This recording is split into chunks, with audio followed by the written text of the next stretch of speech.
Kesehatan masyarakat, hidup sehat, bugar dan bermanfaat. Berpikir positif, hidup produktif untuk kesehatan kita. Rajin olahraga, konsumsi gizi seimbang, rutin cek kesehatan. Selalu pelihara kebersihan demi Indonesia sehat. Ayo mulailah hidup sehat, awali dari kita. Selalu berkarya, terus semangat, sehat masyarakat Indonesia. Gerakan Germas di Desa Bonandolok 2. Makanya BBG Saltik ada suku-suku. Jangan bisa ngomong Germas nah. Mujwi senang kita. Nanti kami jawab. Jadi pergerakan Germas kali ini versinya agak berbeda. Kenapa? Germas itu Amainang banyak sekali bentuk kegiatannya. Dalam bentuk aktivitas fisik, senam itu aplikasinya. Dalam bentuk deteksi penyakit, tensi Amang Inang biasanya kalau di Posbindu PTN Posyandu Lansia diukur tingkat perutnya, tekanan darah, tinggi badan berapa, itu semua itu deteksi, itu kegiatannya. Ada lagi bentuk kegiatan edukasi. Mungkin kalau ada pernah Amang Inang penyuluhan di desa ini, baik datang dari Dinkes ataupun dari Puskesmas, itu bentuk salah satu bentuk kegiatan Germas juga, peningkatan edukasi. Ada lagi kegiatan yang lain. Kali ini dalam bentuk penyediaan pangan sehat dan perbaikan gizi. Kan coba kasus stuntingnya cukup tinggi.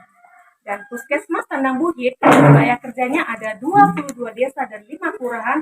Kita menyumbang per Agustus 2022 132 anak dengan kasus stunting.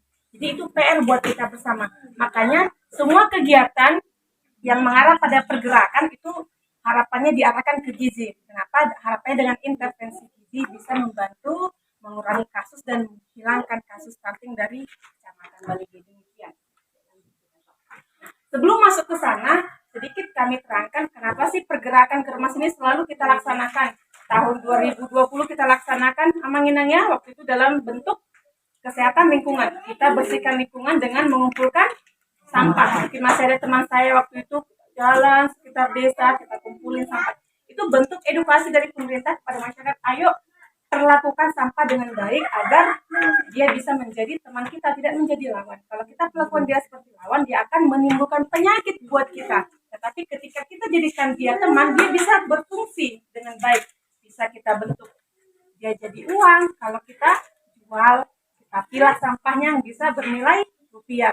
Bisa kita bentuk seperti ini di depan ibu, ini ada bekas pakai teman kita untuk membuat suatu wadah untuk menanam sayur. Itu banyak. Itu gemesin kalau nggak salah gerakan seperti itu. Gerakan mengumpulkan, memungut, memilah sampah kering 2020. Harapannya Desa Bonandolok 2 ini tetap menerapkan hal-hal seperti itu. Jadi sampah itu jangan sampai menjadi lawan buat kita. Kita perlakukan dengan baik. Nah, 1900-an kita banyak disebut penyakit menular. Pernah dulu kasus terjadi di Indonesia penyakit kolera yang besar-besaran, menelan banyak korban.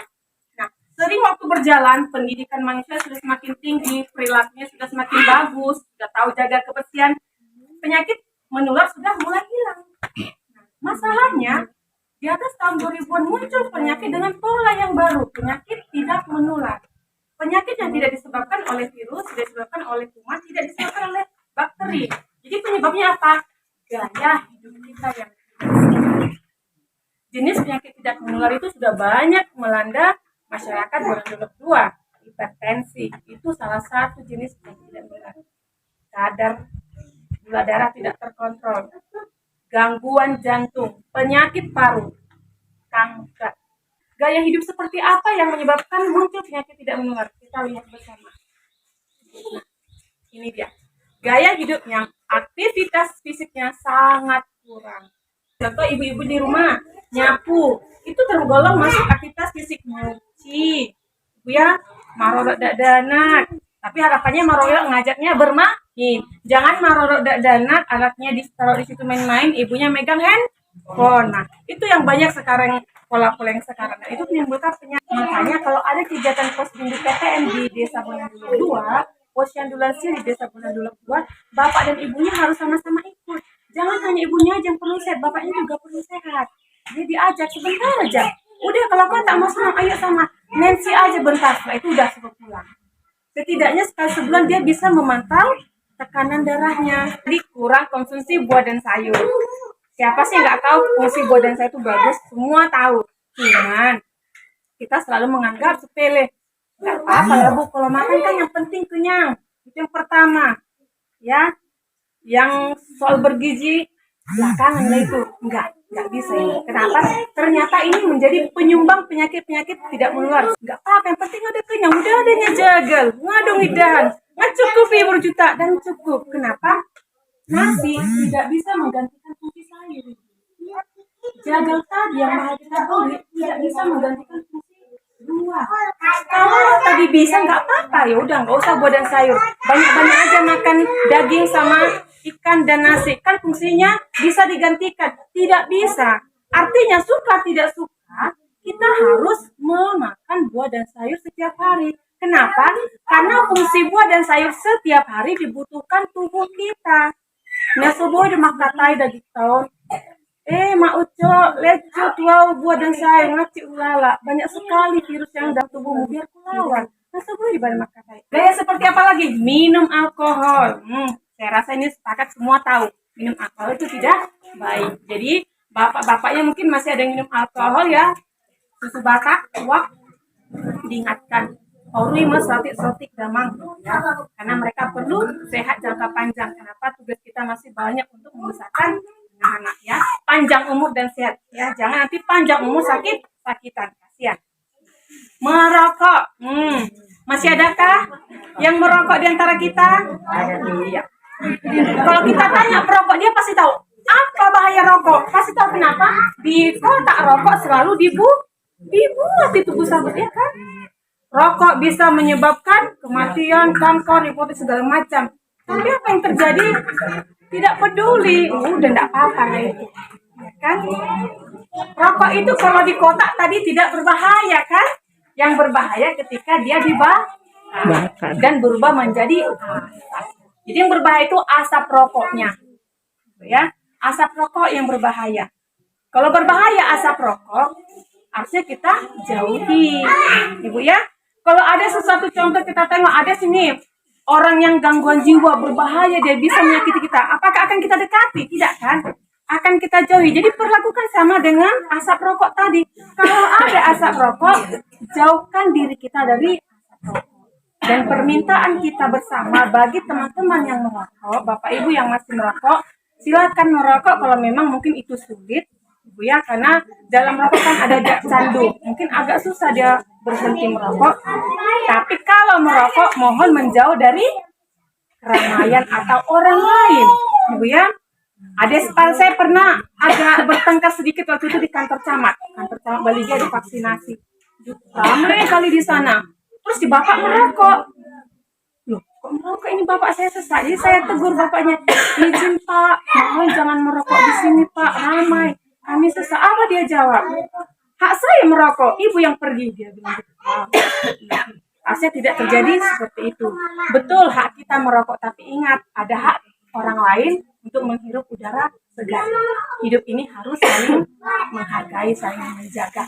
Bapak itu kan masih bisa menjauh sebentar dari keramaian. Gak mungkin dong yang rame-rame jauhin bapak itu ya kan. Harusnya yang satu tadi menjauhi keramaian. Silahkan merokok di tempat yang jauh. Kalau sudah selesai, boleh kembali berkumpul bersama rekan-rekannya. Seperti itu ya, Bapak Ibu ya. Bagi yang di rumah Bapak yang masih merokok, masih ada Inah yang merokok suami kita dalam rumah? Jadi dibiarkan.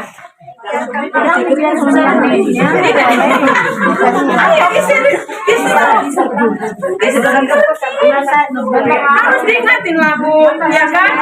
Ya, dikasih tahu Pak, asap rokokmu itu sangat mengganggu saya dan anak-anak, ya. Bukankah Bapak mencintai saya dan anak-anak? Kalau ada yang ganggu saya, kenapa Bapak marah? Terus asap rokok Bapak mengganggu saya, harusnya Bapak marah sama asapmu. Jadi buat dawa nih. Diingatkan terus. Ada jenis manusia yang memang sulit diingatkan, tapi ingatkan. Ingatannya ibu tapi kayak mana ada sama ulang-ulang nih. Jadi taruh bapak yang kenal ya. Kanker paru sangat tinggi sekarang Bapak Ibu ya. Kalau ditanya banyak penderita kanker bukan seorang perokok Bapak Ibu, bukan seorang perokok. Sangat tidak adil saya rasa dia harus menderita kanker paru. Bukan karena perilakunya, tapi perilaku orang di sekitarnya. Adil enggak? Kasihani orang-orang ini. Apalagi anak bayi balita ya Bapak Ibu. Dia ada kasus tiba-tiba bayi balitanya meninggal, biru katanya. Ada yang bilang dicekik hantu. Bukan. Asap rokok tadi merusak jalan napasnya.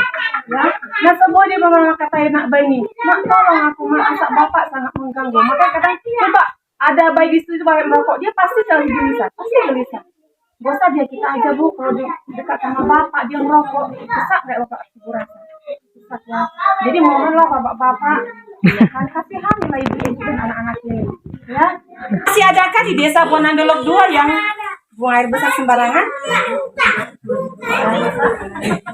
Belum stop ya Bu Bidan? Belum. Ya, saya kasih tahu kenapa ini berbahaya. Biar saya kasih tahu alur pikirnya. Buang air besar sembarangan, yang kita buang kotoran. Namanya kotoran harusnya ditutup. Nah, kalau sembarangan berarti dia terbuka. Dia bebas jalan kemana saja, dibawa oleh udara, dibawa oleh hewan-hewan kecil. Dia hidup bersama dengan kita, hewan-hewan kecil ini. Contohnya saya ambil lalat. Ibu ya, lalatnya terbang. Ibu masak atau beli makanan, hinggap di situ. Dimakan sama anggota keluarga. Artinya kotoran tadi sudah tertelan di tubuh kita, dalam perut kita. Itu terjadi terus-menerus hari demi hari sampai menahun. Artinya kotoran sudah tertabung dalam tubuh kita. Suatu saat dia akan bekerja. Ketika kekuatannya sudah kuat, sudah cukup, dia akan menghancurkan saluran cerna yang ada di tubuh manusia itu. Dan biasanya paling sering ini menyerang anak-anak. Kenapa? Anak-anak paling susah kalau disuruh cuci tangannya nak. Mungkin agak sulit. Kalau kita mungkin udah bisa cuci tangan. Sabun bersih. Kalau anak-anak mungkin enggak. Ya kan? Akhirnya terjadi apa? Si anak sering sakit. Ada parit BAB di sana. Parit dipakai oleh banyak orang. Bayangkan. Ya, kita BABC terus mertua kita pakai air itu di sana. Ini kan nggak kita mertua kita megang-megang kepala kita dari tadi. Bisa nih, amang bok, bisa ngambok. Ya, kita satu keluarga kok tega. Seperti itu, bikin yang sederhana saja. Bikin lubang, taruh, tutup. Ya, seperti itu. Lanjut itu. Masyarakat dikerjakan harus terus-menerus secara sistematis. Fungsinya apa? Agar masyarakat bisa mengubah perilakunya. Perilaku yang sehat. Dari yang tidak tahu menjadi tahu. Setelah tahu harapannya Bapak Ibu mampu melakukan itu. Nah setelah mampu Bapak Ibu mau melakukan itu. Nah, germas itu harus dilaksanakan siapa? Semuanya. Nah, kata semua ini dari pemerintah sampai tingkat masyarakat. Makanya hari ini yang kami undang itu adalah pemerintah desa, ibu PKK, ibu bayi balita, atau ibu yang mau memiliki balita. Mau bergerak bersama untuk menyelesaikan PR kita. Stunting tadi, Bonandolok masih ada, Bu? Ada ya. Nah, itu bukan PR Pak Kades sendiri. Ya, PR bersama.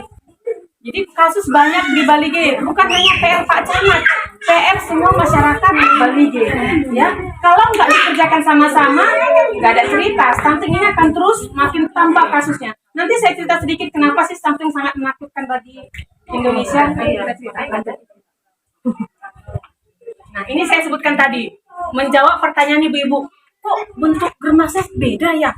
Biasanya senam, enggak. Bentuk germas itu banyak, bisa dengan aktivitas fisik, kualitas lingkungan. Kita ambil yang penyediaan pangan sehat. Kenapa? Temanya kali ini adalah kita mau bantu pemerintah Toba untuk menggenjot agar kasus stunting ini bisa berkurang dan harapannya nol di tanah Toba. Setiap wanita yang hamil pasti kita kasih buku KIA atau yang ibu sudah mungkin buku pink, yaitu namanya buku KIA ya Bu. Buku KIA itu mulai ibu hamil sampai ibu melahirkan dan punya anak.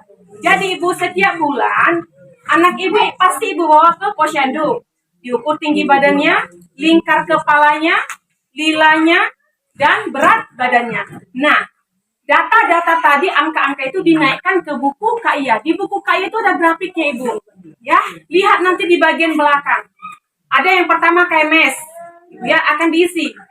Di belakang juga ada grafik yang di belakang, ada 3 grafik di belakang. Kalau ibu memang rajin baca, berat badan ke umur itu KMS, panjang badan ke berat badan, panjang badan ke umur. Jadi ibu bisa memantau tumbuh kembang anak ibu.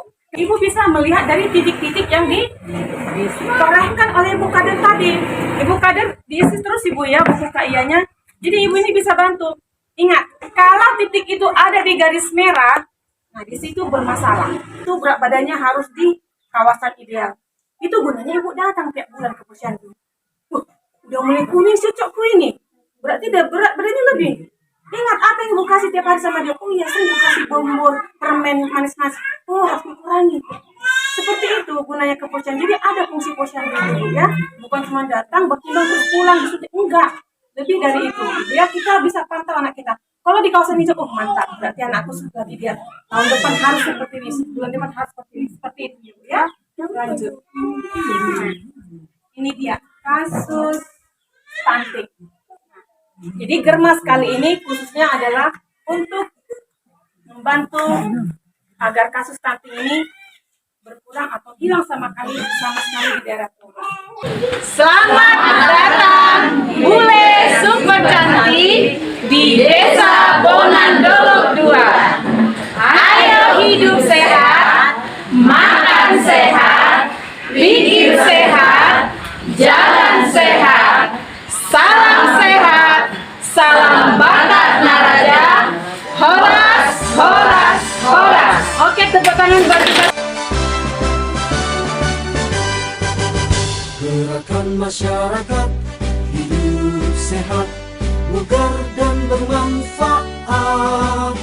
Berpikir positif, hidup produktif untuk kesehatan kita.